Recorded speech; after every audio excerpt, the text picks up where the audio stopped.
मैं सुनाने जा रहा हूं कुंभ घोषक की कहानी। संयत जीविका। राजगृह में एक धनी सेठ रहता था। वह नगर सेठ था। उसके पास धन दौलत के भंडार थे। सेठ अपनी पत्नी और पुत्र के साथ खुशी खुशी जीवन व्यतीत कर रहा था। अचानक से बुरा वक्त आ गया। चारों ओर हाहाकार मच गया। नगर में भयंकर महामारी फैल गई। सेठ और उसकी पत्नी भी महामारी की चपेट में आ गई।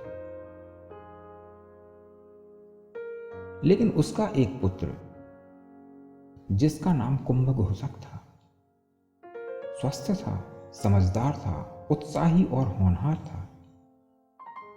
एक दिन सेठ ने उसे अपने पास बुलाया और अपने पुत्र से कहा, पुत्र, हम लोग बीमारी की चपेट में आ गए हैं। अब हमारा बचना मुश्किल है। पुत्र, अभी तुम स्वस्थ हो और तुम्हारे जीवन का संरक्षण बहुत आवश्यक है। अतः तुम हम लोगों को और इस नगर को छोड़कर इसी वक्त चले जाओ। सेठ के उस पुत्र कुंभ घोषक ने बड़ी ही कोमलता से कहा, पिताजी, मैं आपको और मां को इस दशा में कैसे छोड़ सकता हूं। सेठ ने कहा, नहीं पुत्र, जिद ना करो। और फिर सेठ उसे काफी देर तक समझाता रहा। कुंभ घोषक बिना खाना पीना, कपड़े लत्ते और धन के ही घर से निकल गया, क्योंकि बीमारी से सभी वस्तुएं दूषित हो चुकी थी।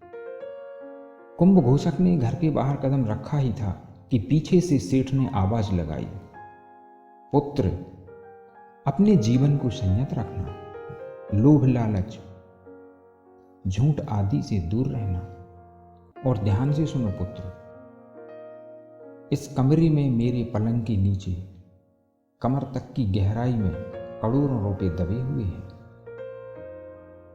तुम इसका उपभोग करना, परंतु अभी नहीं। तुम जल्द भी मत आना। बहुत समय व्यतीत होने के बाद आना, जब सब ठीक हो जाए। कुंभ घोषक आंखों में आंसू और मन में बोझ लिए वन की ओर चल पड़ा। धीरे धीरे 12 वर्ष व्यतीत हो गए। राजगृह में जिंदगियां फिर से धीरे धीरे सामान्य होने लगी। उसके मन में वापस घर जाने का विचार आया और फिर वह घर की ओर चल पड़ा।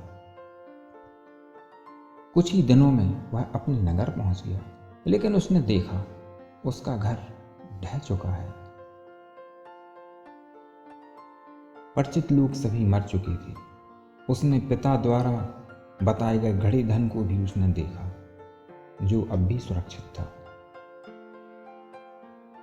उसने उस धन को निकालना चाहा, परंतु उसके मन में विचार आया, मैं यहां नया हूं, मैं निर्धन हूं, ऐसा सभी मुझे जानते हैं। मैं यकायक इतना धनवान कैसे बन गया? लोग मुझ पर संदेह करेंगे। वैभव को देख राजा से मेरी शिकायत करेंगे। राजा भी धन को खजाने में जमा कर मुझे चोरी या अन्य किसी प्रकार के आरोप में दंडित करेगा। तब उसने निश्चय किया कि अभी कोई छोटा मोटा काम करेगा और उपयुक्त समय आने पर अपने पिता की संपत्ति का उचित उपयोग करेगा। वह जीविका निर्वाह के लिए एक गांव में पहरेदारी का काम करने लगा। वह अपना काम ईमानदारी से करता, रात भर पहरा देता, रात भर जागता और जोर जोर से आवाज लगाता, बास्ती वाले जागते सोना, बास्ती वाले जागते सोना। एक दिन रात्रि के अंधेरे में राजा बिंबिसार भी नगर का भ्रमण कर रहे थे। उन्होंने उसकी कड़क और विश्वास भरी आवाज को सुना। राजा को समझते देर न लगी कि यह कोई धनवान व्यक्ति ही होना चाहिए, जो किसी कारणवश इस प्रकार की जीविका में लिप्त है। राजा ने उसके पीछे एक महिला गुप्तचर को भेज दिया। इसी दरमियान राजा ने राजकीय उत्सव के आयोजन के लिए एक घोषणा की और साथ ही साथ उत्सव के आयोजन के लिए नगद योगदान की भी।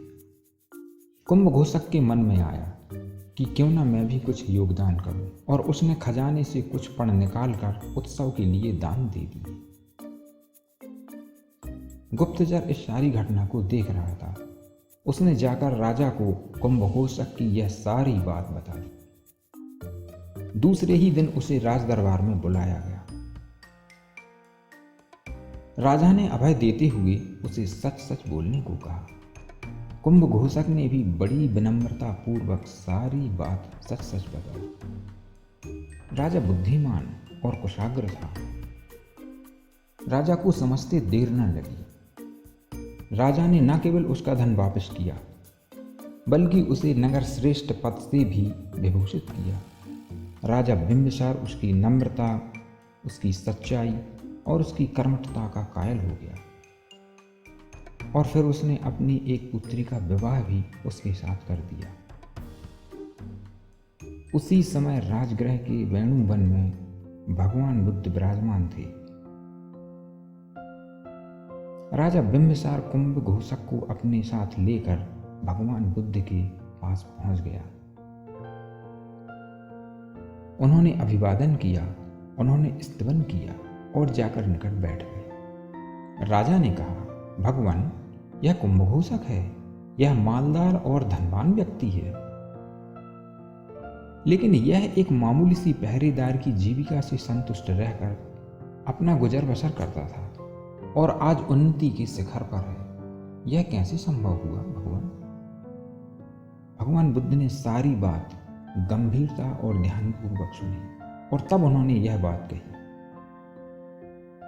जो व्यक्ति अपने माता पिता, गुरु और अपने से बड़ों की बात ध्यानपूर्वक सुनकर कार्य करता है, जो व्यक्ति सजगता पूर्वक उन्नति चाहने वाला हो, और जो व्यक्ति सोच समझकर संयत रहकर धर्म अनुसार जीविका चलाता हो, उसका यश शुक्ल पक्ष के चंद्रमा की तरह दिनों दिन